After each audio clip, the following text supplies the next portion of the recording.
안녕하세요, 마마베어입니다. 이번 영상은 지난번 치노밸리 그 학군에 이어서 뮤리에타 학군에서도 좋은 소식이 들려와서 여러분에게 공유하고자 합니다. 지난 8월 10일 뮤리에타 스쿨 디스트릭트에서도 치노밸리에서 일어났던 그 비슷한 법안, 비슷한 정책이 통과되었습니다. 내용은 아이들의 성 정체성에 대한 변화나 아이들의 심리에 대한 문제를 학교에서 발견했을 경우 3일 이내로 부모에게 모두 통보해야 한다는 정책입니다. 이 정책은 치노밸리보다 조금 더 아슬아슬하게 통과가 되었는데 5명의 스쿨보드 멤버가 있었고요. 3대2로 통과되었습니다. 이 법안을 반대하는 2명의 스쿨보드 member들의 의견은 다 비슷비슷한데요. 트랜스젠더 아이들이 그 정체성을 가정 내에서 이렇게 발견했을 경우 그 아이들의 트랜스젠더 아이들의 인권이나 안전이 가정 내에서 보장될 수 없기 때문에 이런 법안을 반대한다고 의견을 내놓았습니다. 그래서 이런 법안을 반대하는 분들의 그런 케이스는 여러 가지가 있지만 저는 궁금합니다. 자식들이 있는 분들인지 없는 분들인지 궁금하고 또 본인의 자녀들도 공립에 가는지 사립에 가는지가 참 궁금하네요. 아이들이 위험한 것을 가지고 놀거나 또 위험한 곳에 가게 될 경우 그 아이들을 가장 걱정하는 게 누구죠? 학교 교장인가요? 아니면 정치인인가요? 아니죠. 가족과 부모밖에 없습니다. 설사 아이가 성 정체성에 대한 혼란을 겪는다고 하더라도 그걸 가지고 아이를 학대하거나 방치하거나 방임하고자 하는 부모가 전체 부모에서 몇 %나 될까요? 저는 그런 통계가 있는지 한번 물어보고 싶습니다. 정말 부모님들을 다 전수조사할 수 있다면 이런 경우에 내 아이에 대한 그러한 대책을 어떻게 세우고 어떤 대책을 생각하고 행동할 수 있는지를 한번 조사를 해봤으면 좋겠어요. 저렇게 아무것도 없이 그냥 정말 보통의 부모님들을 저런 식으로 아이를 이렇게 아이가 내 마음대로 되지 않으면 학대하고 그런 방치하는 부모들이라고 매도하고 정말 악질적으로 이야기하는 사람들에 대해서는 정말 화가 나지 않을 수 없습니다. 아이를 낳고 또 양육하기로 작정한 부모들은 본인의 삶을 내 아이들에게 기꺼이 주고자 하는 그런 희생의 마음을 가지고 아이들을 양육하는 겁니다. 그리고 아이들의 양육은 1년, 2년으로 끝나지 않잖아요. 정말 아이의 탄생부터 정말 아이의 평생까지 부모가 함께 해줄 수 있는 그 모든 시간 안에 부모는 아이를 위해서 최선을 다하고 내 삶을 완전히 내어주기로 작정한 사람들입니다. 이런 사람들을 이런 식으로 매도한다는 게 저는 굉장히 기분 나쁘고 정말 어떤 다른 동기가 있지 않다면 저런 식으로 부모들을 매도할 수 있을까 그런 생각이 들 정도입니다. 디트랜지션 트랜스젠더가 되었다가 본인의 생물학적 성으로 돌아오고자 하는 사람들의 이야기를 들어보면 더 뼈저리게 알 수 있습니다. 처음에 사람들이 트랜스젠더가 됐을 때 그 트랜스젠더 커뮤니티로 아이들이 흡수가 되는 게 당연하잖아요.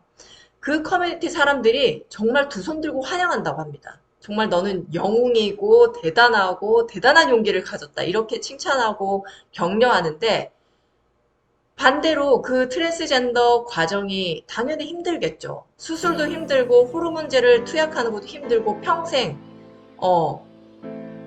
변화되지 않는 그런 인공적인 몸을 가지고 살아가는 게 쉽겠습니까? 그런 사람들이 다시 본래의 성으로 돌아오고자 할 때 그 커뮤니티, 본인들을 서포트했던 그 커뮤니티가 정말 차갑게 외면하고 완전히 배신자를 대하듯이 멸시하고 매장하는 수준이라고 합니다. 그때 그 디트랜지션의 그 사람들이 망가진 몸과 마음을 가지고 어디로 돌아올까요? 자기를 수술해준 의사에게 갈까요? 아니면 자신을 트랜스젠더가 될 수 있도록 응원해 주었던 학교 보드 멤버에게 갈까요? 결국 가정으로 돌아오는 겁니다. 가족의 품으로 돌아오고 이런 아이들을 또 평생 서포트하고 회복시켜주기 위해서 노력하는 사람들은 부모와 가족밖에 없습니다. 의사들도 똑같습니다. 트랜스젠더가 되고자 하는 사람들에게는 호르몬 치료를 추천하고 성전환 수술을 추천하면서 트랜스젠더가 되면 너무나 행복할 거고 이제는 걱정 없이 살 거라고 거짓말을 해대는 거죠. 특히 아이들을 성전환 수술을 하는 그 아이들을 위해서는 부모에게도 어떠한 부작용에 대한 언급도 하지 않습니다. 왜냐면 이게 두당 몇만 불씩 돈을 벌 수 있는 너무나 좋은 비즈니스가 되거든요. 그리고 성전환 수술에서 끝나는 게 아니라 성전환 한 아이들은 평생 호르몬을 투여해야 하는 평생 고객이 되고요. 또 평생 정신과를 다니면서 우울증과 공황장애를 치료해야만 하는 평생 고객이 되는 겁니다. 그것 때문에 이런 수술들을 조장하고 추천하는 거죠. 이런 상황에서 우리 부모들이 일어나고 아이들을 보호하기 위한 이런 노력을 한 결과들이 이렇게 좋은 소식들이 정말 소소하게 들린다는 것은 정말 기쁜 소식이 아닐 수 없습니다.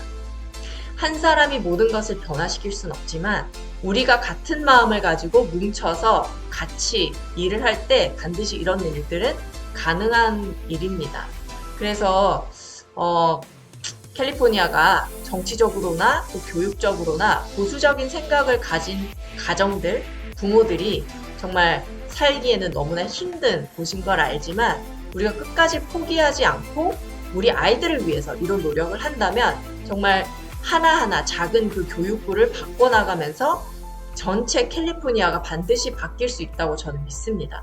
그래서 우리 부모님들 이런 일들에 내 아이는 안전하니까 라고 생각하지 마시고 우리 아이들에게 물려줘야 하는 그런 커뮤니티를 건강하게 유지하고 건강하게 만들어서 아이들에게 주어야 하는 의무가 우리들에게는 있거든요.